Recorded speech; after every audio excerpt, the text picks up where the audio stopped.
Good morning, everybody, and welcome back to VG Myths, the online internet video game TV show that's never wrong, just intentionally uninformed. Last time, we attempted a Jumpless run of Bowser's Fury, the short extra campaign added to the Switch port of Super Mario 3D World. Instantaneously on upload day, I once again discovered that my life is a failure, making that entire video pointless. To atone for my sins, we're tackling Jumpless Bowser's Fury one more time, and this time we're cranking up the amp 2 extra steps. How many shines can you get in Bowser's Fury without jumping? In this video, we'll be counting up every shine we managed to obtain with the new Jumpless rule set. And by the new rule set, I mean the old one. Wall jumps and pole jumps are now completely banned. I originally allowed them basically entirely due to the tech seen during the game's tutorial. That tech is now obsolete, so the training wheels are being permanently demolished. Without further ado, let's finally grab that first shine. Step number 1 is to throw your Nintendo Switch in the trash. If you happen to buy digital, like some certain kind of loser, you'll also need to throw your digital copy in the trash and buy a second physical copy of Super Mario 3D World plus Bowser's Fury. Remember in the last episode when it was mentioned super mushrooms are the only power-up available in the tutorial? Turns out that is not true on Super Mario 3D World plus Bowser's Fury version 1.0.0, in which all 5 power-ups are still available. This completely normal behavior was for whatever reason, removed in the Day 1 patch, which nearly permanently infects any Nintendo Switch console it's been installed on, preventing any prior version from being played on it. The only way to play a prior version is to either factory reset your Switch, thus deleting the inaccessible patch data, or play on a separate console that has never downloaded a later patch. That's why I stole Becca's Switch. Thank you, Becca! Physical copies, at least those available during the launch period, still have version 1.0.0 on them, so if you're playing on a fresh Switch and turn auto updates off, you're good to go. Now that we're playing the correctly incorrect version of the game, we can obtain the cat suit before even leaving the first area of the tutorial, thus allowing us to climb up all the walls along the way we previously needed wall jumps for. We'll also be approaching the shine itself from another angle. Drop off the side of the island to reach the fence, and run across to the lighthouse while doing a mid-air swipe to keep yourself airborne. Climb up to the lighthouse's tail, then up diagonally a bit to face the shine. Dismount the lighthouse, swipe toward the shine, and when you're almost there, do a mid-air dive to close the gap.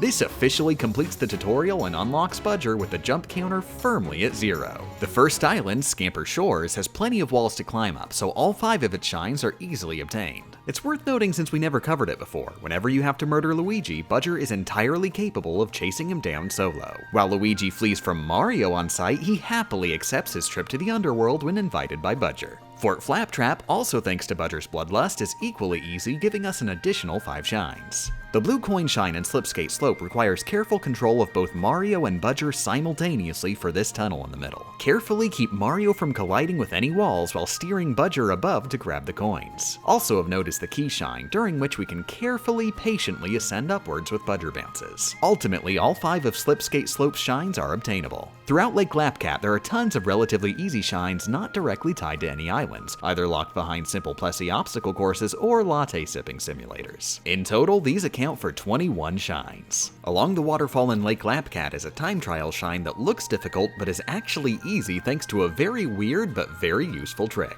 If you ground pound in the water, then do a cat swipe, you'll ascend more quickly and get a small launch, just enough to climb a nearby wall. This helps with several time-sensitive shines and is generally useful for getting around. On the prior playthrough, I'd abandoned this arena combat shine as impossible. After all the enemies are dead, there's no apparent method of gaining height to grab the shine itself. However, after that video's release, I was informed Koopa shells allow the player to gain a little bit of height when exited. 2 problems though. There are no shells on the arena island itself, and if we try to skim over the water while riding in it, Mario will eventually get dizzy and automatically permanently discard the shell. But if we throw the shell across the water, it's under no such time limit and will continue moving indefinitely. Kick a shell off the opposite island, follow it with Plessy, overtake it, and grab it once again. With our shell imported from across the ocean, bounce off the center platform and dismount immediately after colliding with the wall, getting us up to the ledge where we can do a simple Budger bounce to close the gap. This shell trick similarly allows us to finally get the first shine in Claw Swipe Coliseum. Just ride a shell into the arena, use it to murder Boom Boom, and dismount the shell directly below the shine. The second Claw Swipe Coliseum shine isn't so easily cheesable. The waterway is now closed. We'll instead have to bring a shell in from the above platforming course. course. Knock a shell into the water and carefully whack it up to the first ledge. Get up there yourself, grab the shell, and budger bounce onto the block. Have budger fully raise the block, then use budger bounces to move the rest of the way.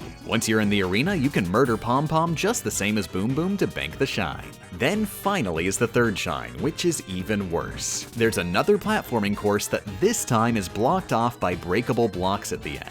Since Bob-ombs start a countdown timer when grabbed, breaking these blocks would be extremely difficult, so we're not gonna bother. Instead, we'll take the easy way out and demolish the laws of physics themselves. Since the Coliseum raised after collecting the last shine, there's now a breakable wall at its front. Break this wall, grab a shell, face straight towards this corner, and enter the shell. You'll clip inside the wall, bringing the shell with you. Afterward, just knock the shell onto the arena and you can demolish Boom Boom for the final time. Miraculously, what was once the most obviously impossible island can be fully completed with all 5 shines. Pounce Bounce Isle's second main shine is a time trial platforming challenge. I briefly attempted this in the prior playthrough but found it too time consuming to make Budger activate the ground pound platforms. Using Plessy is also a no-go. Plessy despawns the moment the switch is pressed, and if you leave the immediate area, the timer will cease. But as seen before, Koopa shells will stay put. This shell will let you reach the far tower in record time. After reaching the top, you'll have just barely enough time to do a budger bounce followed by mid-air cat swipe and dive to reach the shine. Including this one, all 5 shines are obtainable. All 5 of Crisp Climb Castle shines are easy thanks to the propeller hat. Just keep the jump button held down and you'll gain tremendous height whenever you walk off a ledge. And they don't have to exclusively be used on this island. Propeller hats can't be taken onto the water, on Plessy, or teleported, but remember the ice flow shine seen in the prior video? We can ride across the lake on the same ice flow and reach Trickety Tower.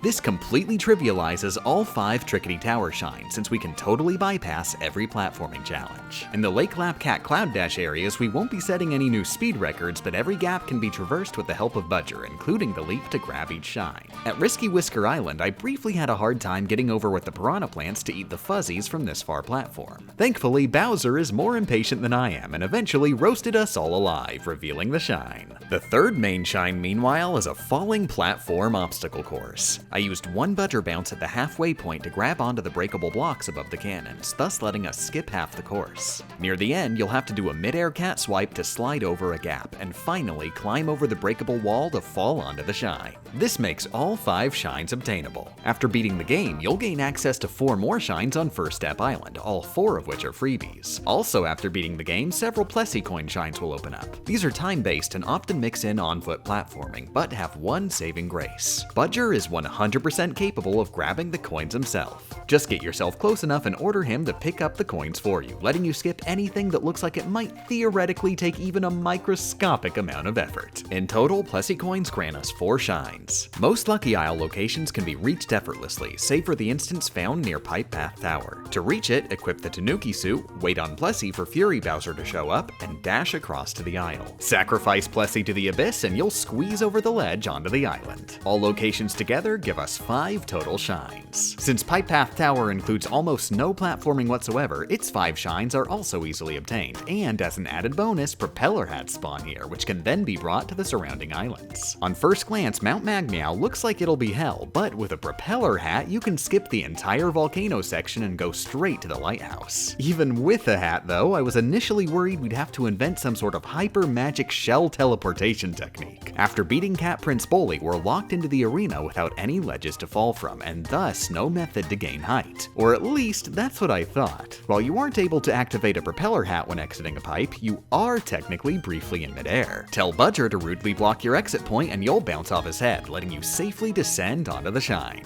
As for climbing the mountain itself, we're a cat with all the powers of a helicopter. Simply scale the outside wall while the obstacle course gathers dust, letting you bank all 5 magmeow shines. Roiling Roller Island is one of the hardest jumpless islands in the game, for obvious reasons. Since the ground is constantly twisting, we can't reliably get Budger to move exactly where we want him to for bounces. Instead, we're gonna have to find another, more consistent route up. By equipping the Tanuki suit, we can cheese past most of the first roller by falling down the right side when the large arch is rolling up out of the lava. Then we can run off the rest of the way after it's raised a little. At the second set of rollers, it's a bit more complicated, but you'll be using the same idea in combination with the cat suit. Fall down onto the upcoming platforms as they reach a landable angle, and be ready to freestyle when no safe landing is available. After you've reached the tallest platform, it will safely deliver you to the lighthouse where you can finally butter jump up to the shine. The second shine is unfortunately even harder, a time trial obstacle course over the lava. Before even starting, you'll need to wait and hit the switch with precise timing when the archway is facing diagonally up left. If done at the right time, the archway will be coming up the right side at exactly the elevation so it's low enough to run onto and high enough to walk off, letting you hit the shine just in the nick of time.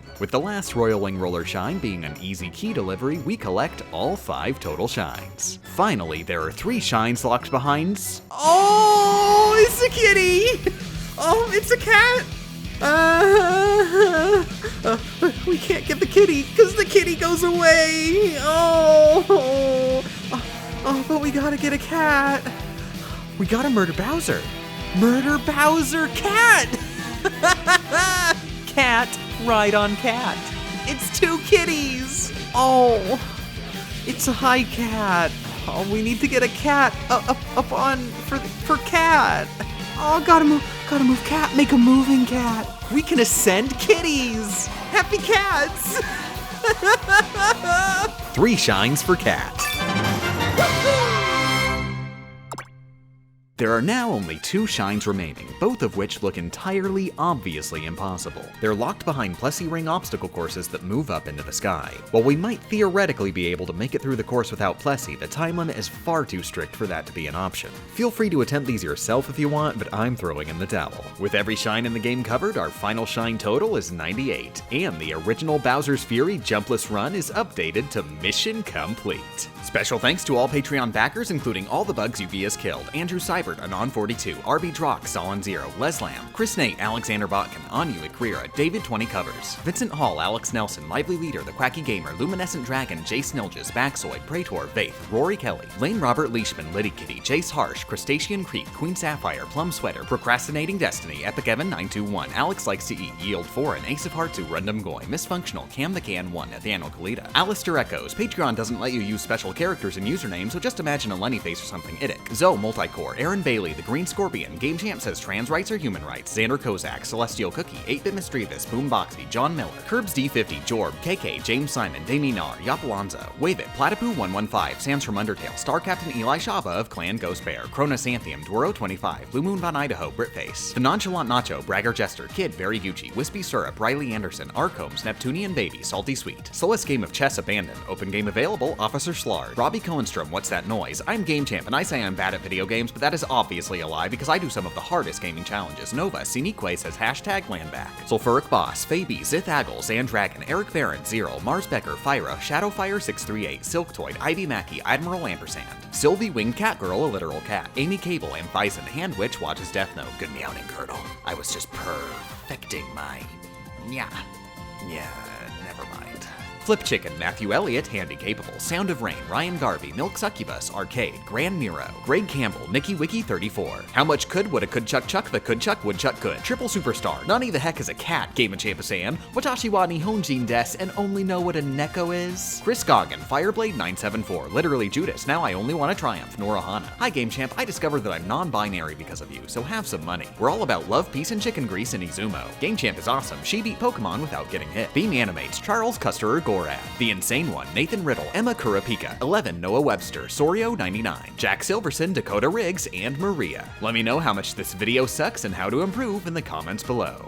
And now here's Han, also a literal cat. What's that noise? What's that noise? Han? Han, what's that noise? I think that's as good as we're gonna get.